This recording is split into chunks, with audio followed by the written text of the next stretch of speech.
come up with Final Space, with the concept for the show?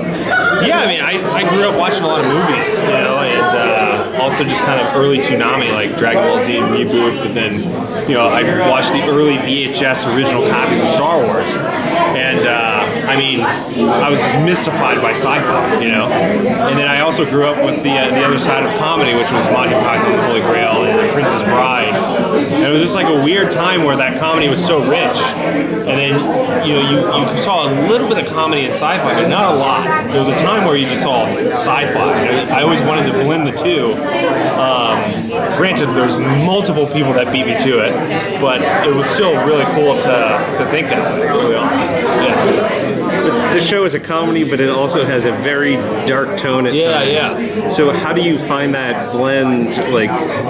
I mean, it's always going to be hard to find that blend because you hope that the dramatic stuff hits, And I always feel like if you can laugh with a character, then you can cry with a character, And I feel like if you do it the other way, where it's just a drama and then you input a little bit of comedy, it's harder to laugh at them, So I feel like if you laugh somebody, you get to know them, And I think the more you get to know them, then you can really dive into who they are in that darkness. Because everybody has like the sadness, they have stuff that's going on in their life, and it's a very human thing. So we try to make a very human cartoon. I don't know if it was my impression or if it was designed this way, but it seemed to me like they got more emotional as it went on. It started off almost lighthearted. It was a little bit of a trick. You thought like 1 through 4, like, I know, I've seen this. I've seen this show. And then by episode 5 and 6, we're like, maybe there's something to this. I don't know what it is. But then, you got 7 to 10, and you're like, all right, what did they do to me? And it was always kind of meant to be like a little bit of a trick of that.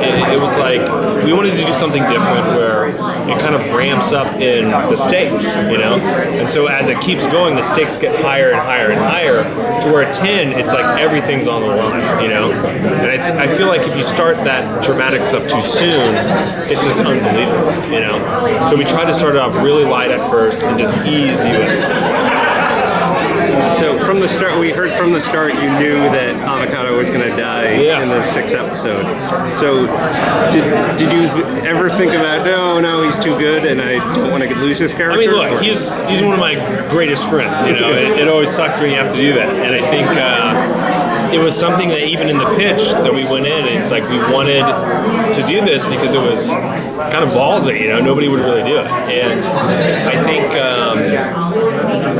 it's going to suck, it sucks. He was a great character, and I think even people gravitated to him because we wrote him that way, but then he also delivered it in a way that made him so lovable, because it was kind of like he connected it to his personal life with his kids, and it was like he just really owned it. Can you talk at all about, we heard that for the 2nd season it's going to be more episodic and less serial?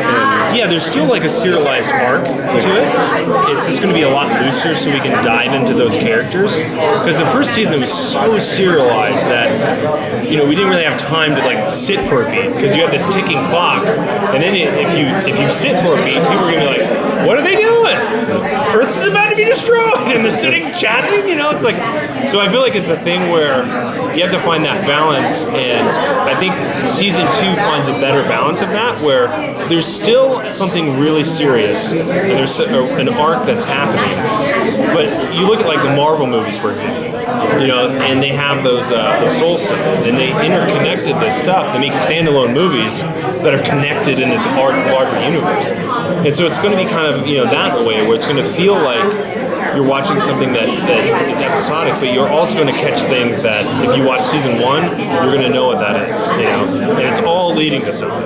Trust me, it's like it's still serialized in nature, but it's like we're just opening it up a little bit to give it a little bit of breathing room. And we also heard the shift is going to be a little more comedic than a little less serious, or? Well, I think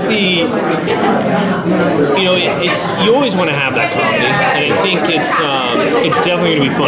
Like I 100% think it's going to be funny because after season 1, we knew those characters, you know. And you look at most shows, season 1 of The Office is like, you're like, okay, you know. Season 2 and 3, you're like, this is the funniest show in the world, you know. And I think it's just once you find those characters, your instinct is of course to make it funnier. But as far as like the darkness, it's still there. There's some really hard hitting stuff that's going to happen later on in the season, and you just got to be ready for it, you know. So can you talk about any of the new characters that we'll see this season? I can't talk about the new characters too much. I can't say that Conan O'Brien's going to be a regular, and he has a bigger role in it. And yeah, that's probably about it. Yeah, but there are a bunch of new characters, a lot of female new characters. The most important question I have, Paul, is will there be cookies on this new show? And will Gary get it? There could be cookies. We'll see. We'll find out. That could be a spoiler. I don't know. So Hugh is now on this new ship as well. I guess I can't. I know anything I ask is gonna have an answer. Can you talk about like where we are when the second season picks up? Is there any kind of a time jump, or? I mean, I can't go too deep into it, but I will say that there is no time jump. It picks up right where the events of episode 10 picked off or ended, and I think from that you're going to kind of get the new adventure. Who's alive? Who's dead?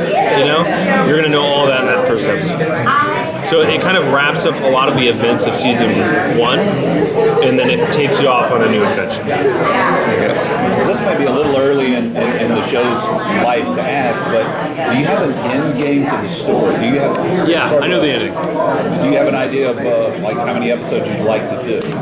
I mean, how many seasons? Yeah, I mean, obviously it's always like you hope it doesn't go past its prime, and you have to find that sweet spot. Yeah. But I think right now I have like 6 seasons worth of ideas, and at worst case, I always know that ending. You know, I know how I want it to end. It's very sad. You're gonna cry, right? You're gonna cry again. It's like a bittersweet ending. Now you both write and do voices for the show. Do you have one that you enjoy more than the other, or? Right now, I think it's just probably Mooncake or Tribor. Yeah, those two are so fun. It's I get to play the cutest thing in the world, and then Tribor is just totally into himself, you know. Yeah. Did you ever expect Mooncake to be as popular as? Not really. No, I don't think it was ever a thing where it was kind of interesting because as people started to watch the first couple episodes, they're like, "I love Mooncake," you know, and you're like, "Awesome, that's great." You know, but it was like, I want you to know, I really love Mooncake. I'm like, that's great. What do you want me to say here? It's like, I need something of Mooncake for my own possession. And so we came with these plushes, and it's like you can't keep them on the shelf because they're just everybody wants Mooncake to hold. You know? It's crazy. Where did the name Mooncake come from? You know, I can't even tell you. I don't even know. It was just something that I was writing this earlier concept called Gary's Space, and I just liked this idea of this alien that couldn't speak any English. And it was just called a mooncake, and I could not tell you why I came up with that. I do not know why. And it was just something that I kept. So, yeah.